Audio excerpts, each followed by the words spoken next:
ఆంధ్ర రాష్ట్ర రాజకీయాలు చూసుకుంటే మొన్నటి వరకు చాలా వేడిగా జరిగినాయి. అంటే ఎవరు గెలుస్తారు అనేటట్టు వైనాట్ 175 అని చెప్పి జగన్మోహన్ రెడ్డి చెప్పారు.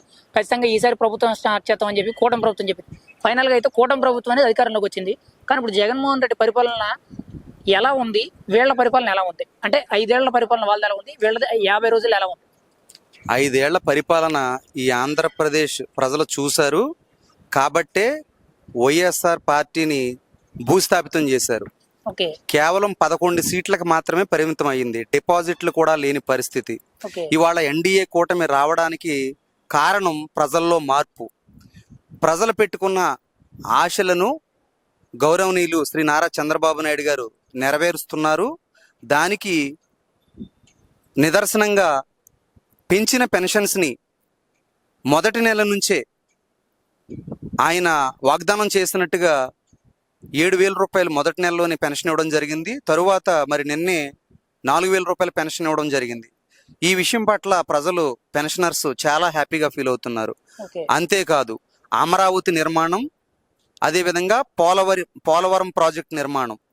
ఏపీ అంటే ఆంధ్రప్రదేశ్కి A means Amaravati, P means Polavaram అనే విధంగా బాబు గారు కానీ ఎన్డీఏ కూటమి కానీ 2 కళ్ళుగా భావించి అమరావతి ప్రాజెక్టుని కానీ, రాష్ట్ర రాజధానిని నిర్మించడం కానీ, పోలవరం ప్రాజెక్టుని పూర్తి చేయడం కానీ ఎన్డీఏ కూటమితోనే అతి త్వరలో అది జరగబోతుంది.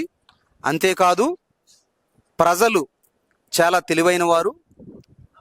ప్రజలు ఇచ్చిన ఈ యొక్క తీర్పుని ఈ యొక్క చంద్రబాబు నాయుడు గారు మరియు రాష్ట్ర ప్రభుత్వం 100% వారి కలలను నెరవేర్చి విద్యా ఉపాధి అవకాశ మార్గాలను పెంపొందించి ఈ రాష్ట్రాన్ని భారతదేశంలోని నెంబర్ 1 రాష్ట్రంగా తీర్చిదిద్దబోతున్నారు. మీరు చూడబోతున్నారు. ప్రజలందరూ కూడా ఈ యొక్క ఎన్డీఏ కూటమి మోడీ గారి పరిపాలన కానీ, ఆంధ్రప్రదేశ్లో చంద్రబాబు నాయుడు గారి పరిపాలన కానీ చాలా బాగుందని అందరూ కూడా ముక్తకంఠంతో తెలియపరుస్తున్నారు. ఇప్పుడు చూసుకుంటే కూటమి ప్రభుత్వం అనేది గెలిచింది, జగన్మోహన్ రెడ్డి దారుణంగా ఓడిపోయారు. ఈయన ఓటమికి మీరైతే ఏదైతే కారణం అనుకున్నారు సార్? ఇప్పుడు ఆంధ్రప్రదేశ్ రాష్ట్రంలో ప్రజలిచ్చిన తీర్పుని మనం గౌరవించాలి. జగన్మోహన్ రెడ్డి గారు వైఫల్యం చెందారనటానికి నిదర్శనం ఆయనకి 11 సీట్లు మాత్రమే రావడం జరిగింది. కూటమి ప్రభుత్వం సెన్సేషనల్ హిస్టారికల్ విజయం సాధించింది. మరి ఇప్పుడు కూటమి ప్రభుత్వం మన ముందున్న ఆంధ్రప్రదేశ్ రాజధాని నిర్మాణం కానీ, పోలవరం ప్రాజెక్ట్ నిర్మాణం కానీ పూర్తి చేయగలిగిన ఏకైక ప్రభుత్వం. మనకి ఏ అంటే అమరావతి, పి అంటే పోలవరం అనే విధంగా చంద్రబాబు నాయుడు గారు ఒక విజనరీ లీడర్ ఈ ఆంధ్రప్రదేశ్ని స్వర్ణాంధ్రప్రదేశ్గా మార్చబోతున్నారు. అంతేకాదు విధ్వంసకరమైన పరిపాలనలో ప్రజలు తీవ్రమైన అవస్థలు పడ్డారు.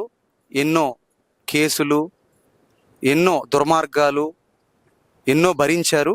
ఇప్పుడు ప్రజలు కోరుకున్న ఈ ప్రజాప్రభుత్వంలో ప్రజలు ఎంతో ఆనందంగా ఉండబోతున్నారని నేను గమనిస్తున్నాను. అంటే జగన్మోహన్ రెడ్డి 5 ఏళ్ల పరిపాలనలో బాగా చేశాను, రామరాజ్యం అని చెప్పుకొచ్చాడు. కానీ ఇంత దారుణంగా ఓడిపోయారంటే మిస్టేక్స్ ఏంటంటారు? అంటే ఎందుకు ఓడిపోయారు అనుకుంటున్నారు? చాలా ఉన్నాయి. అందులో 1, 2, 3 మీకు ఉదాహరణలు తెలియజేస్తాను. జగన్మోహన్ రెడ్డి గారు ఇసుక, మద్యం ఇలాంటి పాలసీల్లో పూర్తిగా విఫలం చెందారు. అంతేకాదు ల్యాండ్ టైటిలింగ్ యాక్ట్ ఒకటి తీసుకొచ్చారు. అది కూడా చాలా ప్రజల్ని బాధిస్తుంది. అలాంటి యాక్ట్ని మరి ఈ ప్రభుత్వం రద్దు చేసింది కూడా. కాబట్టి అలా చాలా కుట్రపూరితమైన అదేవిధంగా ప్రభుత్వ ఆస్తులను అమ్మేయటం ద్వారా రాష్ట్ర ఆర్థిక పరిస్థితిని అతలాకుతలం చేశారు జగన్మోహన్ రెడ్డి గారు. ఆర్థికంగా రాష్ట్రం ఎంతో వెనకబడిపోయింది. ఇప్పుడున్న ఈ ప్రజాప్రభుత్వం రాష్ట్ర ఆర్థిక పరిస్థితి కానీ, విద్యా ఉపాధి అవకాశాలు కానీ, అదేవిధంగా పెట్టుబడులు కానీ ఈ రాష్ట్రంలో రాబోతున్నాయి. కాబట్టి ఆంధ్రప్రదేశ్ స్వర్ణాంధ్రప్రదేశ్గా మారబోతుందని నేను తెలియపరుస్తున్నాను.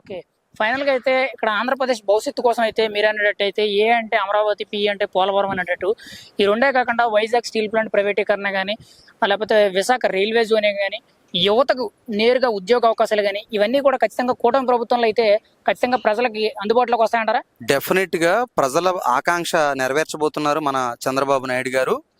విశాఖపట్నం స్టీల్ ప్లాంట్ విషయంలో కానీ, అదేవిధంగా అమరావతి నిర్మాణం పట్ల కానీ, అదేవిధంగా ఇక్కడికి పరిశ్రమలు తీసుకొచ్చే విషయంలో కానీ ఎన్నో పెను సవాళ్ళను ఎదుర్కొంటూ మరి అతి త్వరలోనే ఇక్కడ అన్ని అవకాశాలు మెండుగా వచ్చేలాగా ఈ ప్రభుత్వం చర్యలు చేపట్టబోతుంది. అంతేకాదు మొన్న మీరు చూసిన బడ్జెట్లో 15,000 కోట్ల రూపాయలు మన రాజధాని నిర్మాణానికి ఇవ్వడం జరిగింది. అదేవిధంగా ప్రత్యేకమైన కొన్ని ప్యాకేజీలు కూడా ఈ రాష్ట్రానికి రాబోతున్నాయని కూడా నేను విశ్వసిస్తున్నాను. ఆ విధంగా ఈ యొక్క ప్రజల ఆకాంక్షలను నెరవేర్చే విధంగా ఎన్డీఏ ప్రభుత్వం కొనసాగుతుంది.